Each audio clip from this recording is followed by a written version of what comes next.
Hello Internet! So in this video we're going to go through the last 3 rounds of Swiss basically. So round 5, round 6 and round 7. Now in the last video, hopefully you saw that, you probably could tell, even by the way that I was narrating it over a week later, I was very annoyed about that game, and that affected how I played the rest of the tournament, which is not good. It did get me questioning my team, and my round 5 opponent happens to be my good friend Ben Kiriakou, which, you know, fair enough, he's a good player and everything, but also, when I saw the team preview, I kind of, you know, wasn't very happy. Just because, in the testing with this team, basically, I've got a pretty bad matchup against Salamence, Mega Salamence, just because of the flying coverage that it gets. You know, I can wide guard, but it can return or double edge. I can rage powder, but it can hyper voice. So Parasect doesn't like it. Blaziken here doesn't like it as well, especially because of turns like this, turn 1. So I don't know. At this point, I'm feeling not very confident in the team, and this does start to affect my play. I really needed Tyranitar in this game, and I didn't bring it. So he's going to Mega Evolve with his Salamence, and I don't go for a fake out. I actually protect my Blaziken because, you know, I want the speed boost, really predictable, obvious play. Don't go for the fake out, I go straight for the hidden power onto this Salamence. Just trying to get a bit of damage onto it, but that was pretty useless really. Maybe a Thunderbolt on the Rotom might have given me a bit more mileage, but you know, I really could have done with Nuzzle, I suppose. Like, if I'd paralyzed the Salamence there, then I would have been in a better position. But the problem is, anything that I've got that can hit this Salamence, like my Tyranitar or this hidden power ice with Blaziken, does not appreciate Rotom Wash. So, like, a combination of Rotom Wash and Salamence just beats this team. Just as simple as that, really. So, that's annoying. I mean, maybe Rage Powder and Tyranitar could help, but, you know, Parasect is not surviving more than one turn in front of a Salamence. And he actually goes for the Dragon Dance here, so, you know, nice move on Ben's part. But, you know, an easy prediction to make, because he's covering my Blaziken with a Hydro Pump here. So I get the speed boost, but that means nothing, because he's got a, you know, +1 onto his Salamence. So at this point, you know, obviously I'm not feeling very good again about the game. He can, you know, he's got the front foot. He can make whatever plays he wants now. I take my Blaziken out, put the Parasect in, hoping that his Salamence has got double edge, and he did double edge that slot, and he would knock out my Parasect here, and in turn knock himself out by the recoil and the Rocky Helmet as well. But at the time, I knew that he was going to do this. I couldn't risk him knocking out my Blaziken, I suppose. He returned straight into the Raichu. You know, we all know Raichu is not very bulky. I showed the balloon, so +1 is just going to knock it out. So what I could have done here is, I mean, again, look at this as a Hydro Pump. What I could have done was let Raichu go down, knock the Salamence out with a Hidden Power Ice, and then Blaziken, if this Hydro Pump would hit, would get knocked out by a Hydro Pump. But at least the Salamence would have gone then, and I would have still had my Parasect. So, you know, even then, even how bad this matchup is, there were still better options for me. But I did not take them.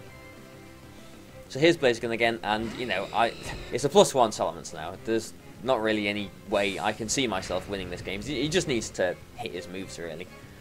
He goes for a return, knocks out my Parasect. Focus Sash would be quite nice on Parasect here, but I have got my Tyranitar on the team, and I just break my own Sash, so that's why I've got the Rocky Helmet, I suppose. The Salamence does eventually go down here, but he just needs to hit his moves, basically, and he's won the game. I mean, I'm Life Orb as well, so I'm going to be damaging myself. I mean, he doesn't even risk the Hydro Pump, he just goes straight for the Thunderbolt here, which is probably the smarter move. But, you know, I know that I've lost this game, but we're just going to play it out and see what happens, really. I'm just curious to see what is brought against me, I suppose. So here's the Azumarill. I mean, I suppose the game isn't 100% over if he fluffs up a bit, and I capitalise on that. But, I mean, Rotom my Azumarill can survive one Thunderbolt, I'm pretty sure, and I have got my Blaziken here as well, but, I mean, I suppose he just has to attack the Blaziken and he's won, really, but, I don't know. I go for the superpower onto the Rotom, which, I mean, because I need to start damaging that, really. I need to hope he goes for inaccurate moves and misses, basically, and I get some sort of free knockout, really. I mean, the game really is over, so there's a superpower. He goes for a Rock Slide and misses both of my Pokemon, which is, like, insult to injury to me, really, that, like, he didn't even need to hit his moves. And, you know, it's just how badly I played this game. And really, I could have done with Tyranitar in this game, my own Tyranitar. I did talk to Ben afterwards, and I said, like, you know, I should have taken my Tyranitar. He said that, well, he's got his own Scarf Tyranitar with low kick or superpower or whatever it is. But, you know, I think, you know, Scarf Tyranitar doesn't really threaten this team too much. I've got Speed Boost, I've got Rage Powder, stuff like that. So I really did need Tyranitar here. You know, even if it is Tyranitar versus Rotom, I can flinch it with Rock Slide. So I really would have given myself a better chance there. But let's not drag this out any longer. Let's get it all through.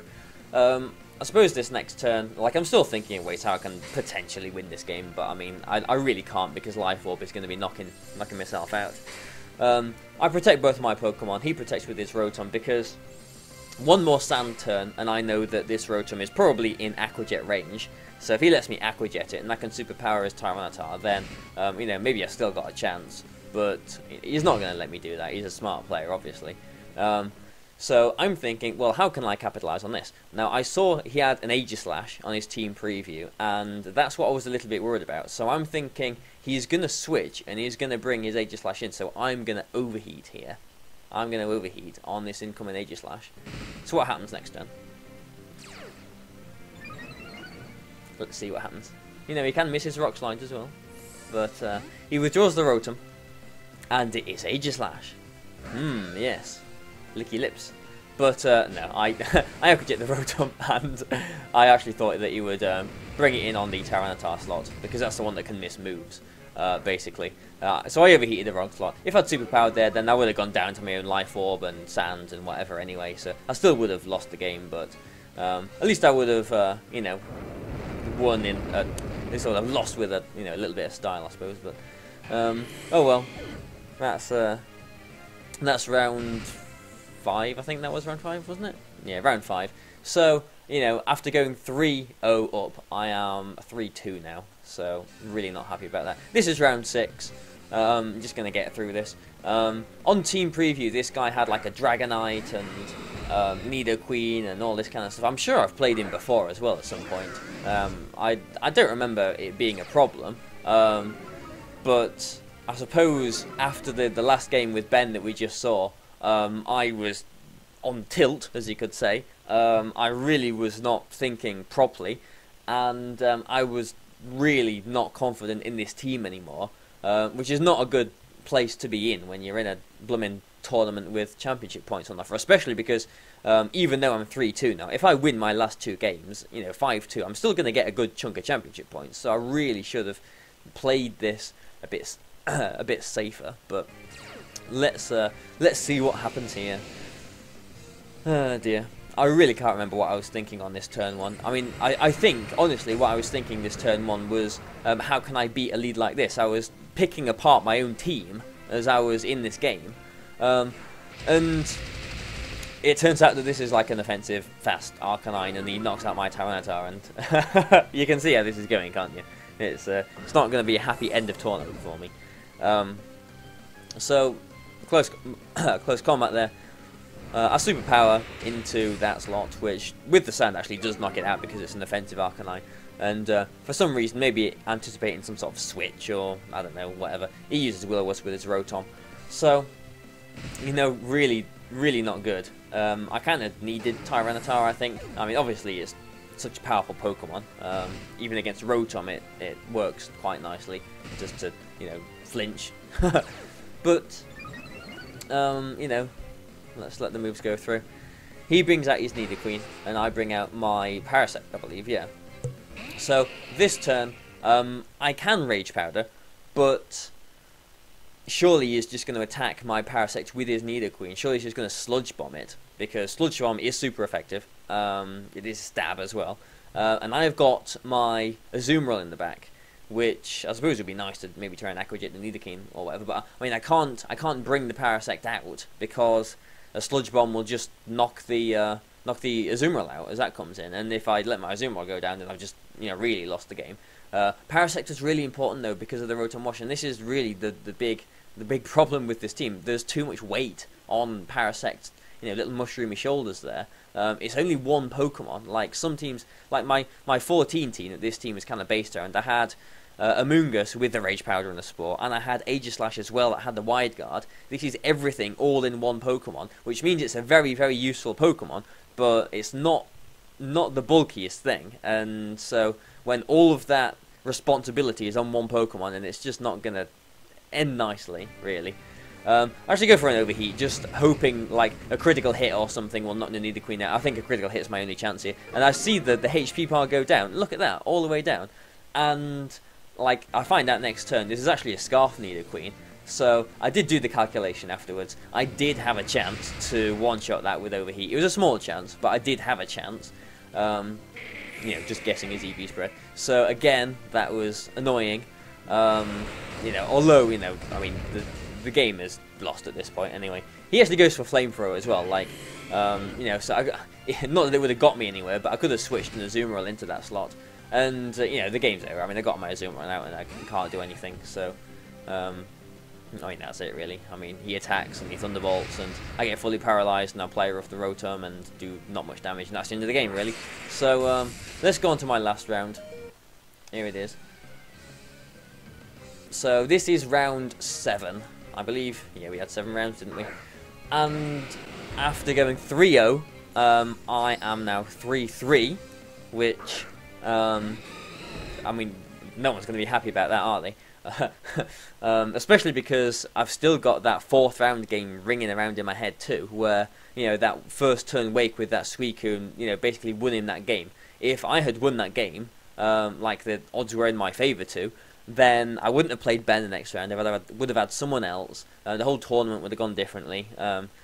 This is Pokemon, isn't it? And now we've got someone with a Crobat, and again, I'm thinking this team is really weak to flying. Like, my Parasect really doesn't want to sit in front of a Brave Bird. Neither does my Blaziken, and like in that 4th round game, my opponent was free basically to set up his Tailwind, so Speed Boost doesn't do anything, and like against Ben as well, he got the Dragon Dance up, which nullified my Speed Boost as well. So like he's got potential speed control options. He's got flying. Well, I'm thinking he's got flying coverage as well. So I'm thinking again, this is a game that I can't win. This is another downfall of the team. Really, it can't handle this kind of thing. So I withdraw the Azumarill. I mean, let's see how we play this out. I put the Parasect in. I don't know what my thought process was here.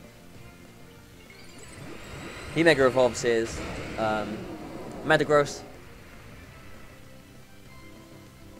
And I protect my Blaziken. Okay, so I am just hoping that he's not going to, Tailwind, but obviously he does. He protects with his Metagross as well, nice and safe, because I do outspeed first turn with my Blaziken. I could have overheated that if he didn't have Brave Bird to knock me out. I suppose that's what I was hoping, like for him to Brave Bird my Blaziken, then the next turn I would be faster and be able to overheat, and by bringing Parasect in I could Rage Powder away any Brave Birds and do a lot of damage with the recoil and with the Rocky Helmet to him as well. So I suppose that's what my thought process was there, but now he's got the Tailwind up. Like in the 4th round, I've got 3 turns to try and stall out, try and protect myself, so I've got some kind of chance in this game. So, bring my Blaziken out. I'm expecting a Zen Headbutt on this slot, so I put my Tyranitar out, and Parasect, I think, this manly Parasect is just going to stay in here. Yeah, and he Super Fangs me. Actually Super Fangs the Tyranitar, and he Zen Headbutts the Parasect. So, that was quite an interesting turn. As well, because he didn't go for like a taunt or anything on the Parasect, so I'm free to sort of do whatever I want to do. But also, he did go straight for the Super Fang, so I'm thinking that this is like a really supportive Crobat, which they tend to be, with like probably Quick Guard and Tailwind and Super Fang and, you know, another move, whatever it can get. I'm sure it can get lots of other useful things. So I'm thinking that it doesn't have Brave Bird. That's what I'm thinking and hoping. So my Parasect is kind of safe in front of it, and my Blaziken is also kind of safe in front of it as well. And I did Spore this time, which onto the Metagross slot, which is very risky, but I suppose at this point I didn't really care. Honestly, in the tournament, I mean, I thought I'd lost, really, like, looking at the team preview, which is really, again, not a good, mindset to be in. But I was expecting either a substitute with the Metagross or a taunt onto my Parasect. I really didn't expect to get, this Metagross to sleep here, but I do, thank goodness. And so at least I've got some kind of room here, because I know that this Crobat can't, well, I'm suspecting anyway that this Crobat can't threaten my Parasect. So, with like a Brave Bird. So he withdraws the Parasect, puts his Ferrothorn in, and I do believe... Oh, he's withdrawing both of his Pokemon. Yeah, that's it. He's got his own Blaziken here. Now, I Dragon Dance, and I'm a little bit unhappy to see that he's got the Blaziken. And I spored the Crobat slot as well, because he didn't taunt me the last turn. I thought, I'd just be able to get a free Spore off, really, if he's just going to sit there and Super Fang. But, good for him, he brings in the Grass type, and that can't be put to sleep. I've got a +1/+1 Tyranitar now, but he has still got Tailwind up, so don't really have too many options here, I don't think. I've just got to really hope for a flinch on this Ferrothorn, because I'm going for a Rage Powder, just so that Tyranitar survives, anything from Blaziken, and I can basically trade with a Rock Slide. Superpower, with a critical hit, does knock out the Parasect there. I haven't calculated that. It would be interesting to see if I would have survived that or not without the critical hit. Maybe he didn't anticipate the Rage Powder, maybe he thought a Superpower would have knocked me out anyway. But basically, like I said, I just trade, because I know that this Blaziken is a real pain for this team as well. And I have got the flinch chance on the Ferrothorn, as well as getting a bit of damage onto it. But he doesn't flinch, he gets the Gyro off, and knocks out my Tyranitar. So, still not in a great position, but I don't know, maybe I am, because the Tailwind has gone down. His Metagross hasn't burned any sleep turns yet. Actually, yeah, I'm in a very good position. So this Metagross is definitely guaranteed to sleep this turn, so I can make a very, very simple move here. I don't care if the Ferrothorn protects, I kind of predict it to protect, but I'm just playing really safe here, because as long as I overheat the Ferrothorn slot, make sure that goes down if it doesn't protect, I can Belly Drum with a Azumarill here. So only the second time in the tournament, I think, I actually Belly Drum. But that means that this Aqua Jet is actually going to be threatening this Metagross as well now. So, yeah, as long as my overheat hits, I'm actually okay. I've somehow managed to squeak myself into a winning position here. Yeah, no Tailwind, nothing to worry about with that. Metagross asleep. And Aqua Jet, which actually does knock it out. I suppose it did take a bit of chip damage as well, so that's why it knocked it out. And the overheat hits as well, which is fantastic. Which means, he's got a Crobat left, which I'm suspecting has only got, Super Fang as an attacking move. So, I've definitely won this game, but really, I'm not happy with how this tournament went, as you can expect as well. I went 3-0. Round 4, I keep going on about that round 4 game. That round 4 game was so annoying to me. And if I'd won it, who knows what would have happened. Really, who knows. The tournament would have gone better for me, that's for sure. But, at least I ended up positive. I've never been negative in an official tournament. I ended up 4-3. Annoyingly, though, there were 120 Masters or something like that in the tournament, and so whatever it was, or 124, we needed 4 more Masters in the tournament to hit the kicker to make the top 64 get championship points. Unfortunately, only the top 32 got championship points. Unfortunately for me, that is, because I ended up 30 something and just outside of the championship points range. So obviously that was the final, kick in the teeth of the day. And left London feeling very sour, basically. I mean, it's me playing the game. I have to take responsibility for the losses and the team that I use as well. I did want to use something different. I didn't really fancy using Lipid and Breloom. Maybe I would have done better if I had used it. I don't know. But I used something different. You know, at least it got people talking about Parasect again, which is quite funny. But that was my regional basically, and so. You know, I'm sure you can understand why I've stuffed all these 3 games into this one video, because they're not games to be proud of, really. Like, these 3 games, they're not worth watching. So, I hope you've enjoyed this week. I hope you've enjoyed all of the regional games, you know, and this video, I suppose, as well. A bit more of an insight into when things go wrong for me, I guess. But, yeah, I hope you've enjoyed it, all these videos. Please like and share them, and subscribe to the channel if you haven't already. But thanks for your time. Thanks a lot. Hope you've enjoyed it, and goodbye.